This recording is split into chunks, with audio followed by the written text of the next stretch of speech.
I got the Dreamer Pop.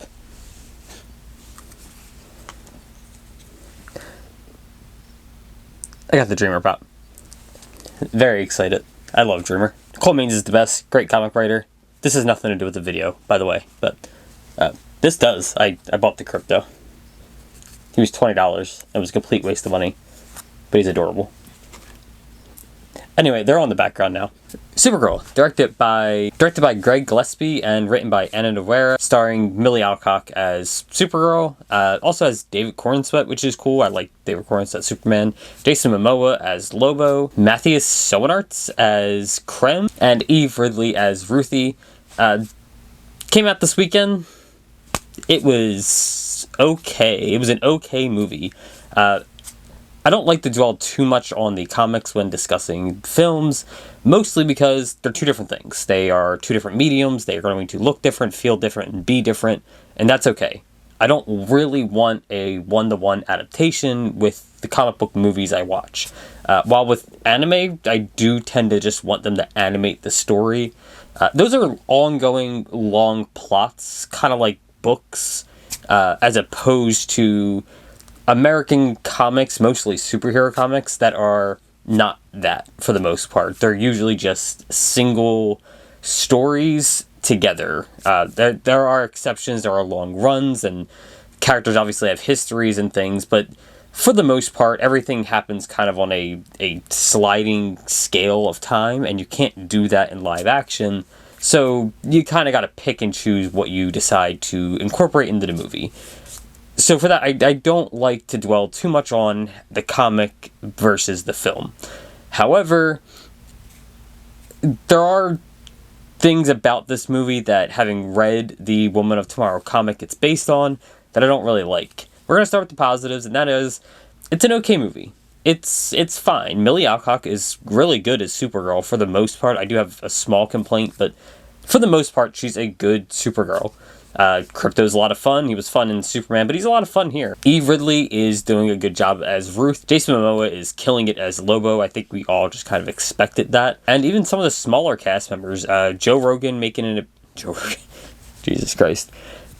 Seth Rogen making an appearance as the random bus alien. That was funny. Like, he's funny. And Supergirl's father, played by David Krumholtz, was a particularly bright spot for me. Not that he does anything really in the movie. I just like seeing him places. I always think of him from Santa Claus and from 10 Things I Hate About You. But just whenever I see his face, I'm like, that guy. It's not really important, but it made me happy. Like, I saw him, I was like, hey, that guy again. And I like that. But more specifically to the movie... you notice I didn't mention one character, and that is Matthias as Krem. I didn't like him. I don't think he did a very good job as Krem. And it sucks because when you see the pictures of him and the pictures of Krem, you're like, he looks exactly like he looks like that. He could be Krem. And then they tried to make him into, like, a Mad Max character, and I don't really know why, and it kind of ruins a chunk of the movie for me. And that might sound a little over dramatic, like, so he looks a little different. Is it really that big of a deal? Usually, no. Usually, I'm not, like, a stickler for, like, looking exactly like the comic. There are some things I do want to see. That's why I opened with that little tangent of not comparing the two drastically. There are some things I want to see. For instance, Superman in his trunks is really important to me. I think it humanizes the character and makes him look a little silly, which is what he should be. So, like, things like that stick, and, like, they are necessary. But I don't need things to be a one-to-one. In Krem's case, the way he looks is actually pretty important. It tells a lot about the story and the character, and making him look like this Mad Max freak is not doing that. So, didn't love that change. It's not for me. Did love the change of adding Lobo, because Lobo's fun. I really like Lobo. In kind of he's an annoying, stupid character way. Like, he's not a good character, he's not a well-written character, he's not an interesting character. I don't want to see a Lobo movie. I'd probably watch a Lobo movie, actually, damn it. But I don't want to see a Lobo movie, theoretically. Like, it's not someone I'm super interested in. But for him to just show up randomly and do things, he's fun. He's a fun character. I kind of wish that this movie was a little pushed a little closer to that R rating if you're going to have Lobo in. I think you need just a little bit. I know a PG-13 movie can get away with fuck once. They could have let Lobo throw a fuck out there. Like that, it just fits his character, right? Like, it can get away with a little bit of blood, I'm sure. Lobo should have had a little bit of a bloody scene. It was very sanitized for Lobo, which is a negative. But still, Jason Momoa is just a really good Lobo. I think everyone knew that going in, that he was going to be a good Lobo. He clearly knows he's going to be a good Lobo. This is a perfect fit. This is one of the best things that James Gunn has done with the DCU, just as like a small detail. Making him Lobo, perfect. I have nothing else really to say about that. But to the main story here, this is obviously going to have spoilers, but just a quick overview. I don't really want to get too far into it because the comic is really good and you should go read that instead. Watch the movie. Definitely watch the movie, but read the comic. The comic is better. It's just better. It doesn't make the movie not fun, so read the comic, but go watch the movie as well. In this case, it's a pretty simple story. Millie Alcock's Supergirl. Her parents are dead, just like Superman, except she was born before the planet was destroyed, so she remembers the planet, she remembers her family, and she misses everybody, obviously. She was not raised on Earth, she was raised on, technically, Argo City, but, like, whatever. She was raised on a thing of Krypton, like, it's a whole thing. She remembers that, though. Earth isn't really her home. She's drinking because she's, I think in the movie they say 23, but I'm almost positive that in the comic she, like, just turned 21 or something like that. I'm pretty sure she's a little bit younger in the comic. Not important, though. So she's out drinking, kind of just flying around, floating through planets because she can't get drunk on Earth because of the yellow sun. That gives her powers. They do touch on that quite a bit, which is nice. You get some lore.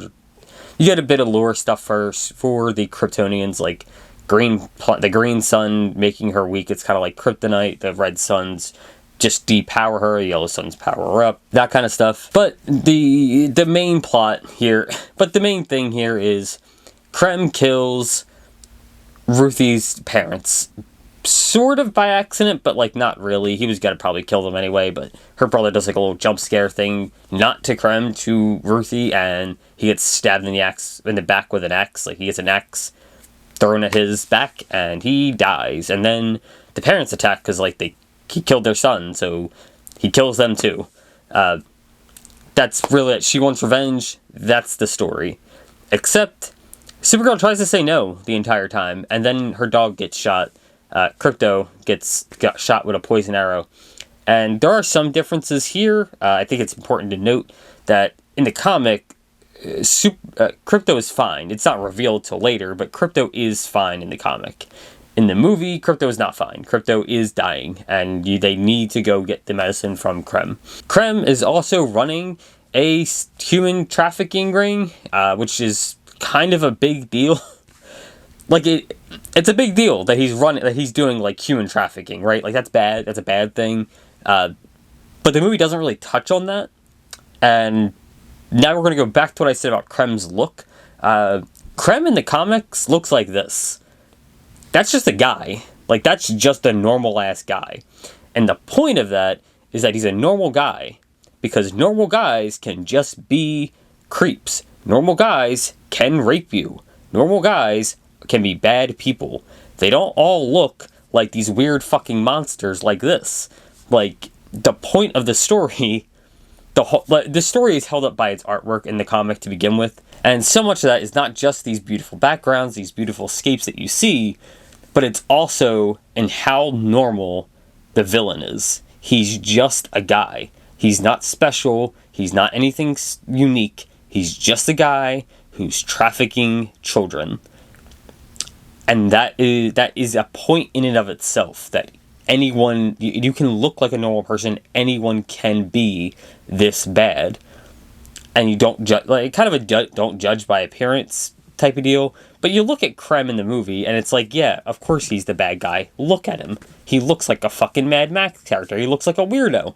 Who does this? He's clearly the villain. He looks ridiculous. It kind of takes away from the message of the movie. But also, I don't think they're trying to have that message. We're going to cut the plot discussion here because the rest of it's not really important. That's the gist of it. They're trying to kill Krem for revenge and for the medicine for the dog. Krem's over here running a sex trafficking ring, and they chase him around. That's the whole plot. They stop in, like, Star Wars cantina type places all the time. That's really cool. But beyond that, it's just changing settings and doing the same thing over and over again. And that is bad. That is not fun. The settings are cool. It looks neat. But the problem is it doesn't look as good as the comic does. The bright colors, these beautiful pictures that are from the comic look great. And then you look at the movie and it's like dark and gray. It's like, it's not as fun. It's not to say that there's not good shots, but I don't think Greg Gillespie did a great job directing this. There are some really good shots. I think the art direction as a whole for this movie just was not where it needed to be if we're going to make this movie. And part of that is the Krem thing. Part of that is the way the scenes look. The plot is that the guy is a sex trafficker, right? Like, he's doing human trafficking. We don't really touch on that at all. Like, they save the people, sure, and they do kill him, sure, but, like, no one ever really mentions it. Like, it's not, like, a big deal. Like, it's never really made to be a big deal. And it kind of reminds me of Thor: Love and Thunder, where it is very clear and very much a plot point that Jane has cancer. But then we spend the whole movie making, like, dumb little jokes and, like, goat jokes and noises and shit. And it's like the tones just don't really match. That's how I feel here. It's not that the movie acts like a comedy, but the movie just... you see him doing the human trafficking, and then they just kind of, like... But it's still about the revenge, right? Like, it just doesn't... Something feels missing. I feel like... I don't know if it's Ana Nogueira's script is just not the best, or if his directing just didn't focus on that point as a thing. But it feels like it's just tacked on when it's kind of a big deal in the comics. And if you're going to tell this story, I feel like it needs to be treated like a big deal. I also think that if you're going to tell this story, you kind of need to have a point to the story, and it just doesn't feel like there's really a point to this story. Like, it's a standalone thing, and that's fine, but it doesn't feel like they really had a reason to... Like, they're not saying anything with this. And that's not good when you're making a movie, and especially not when this movie is held up really by its themes on, like, rapist and its looks. Like, it's just, the artwork is really propping this book up. And this movie does neither of those things.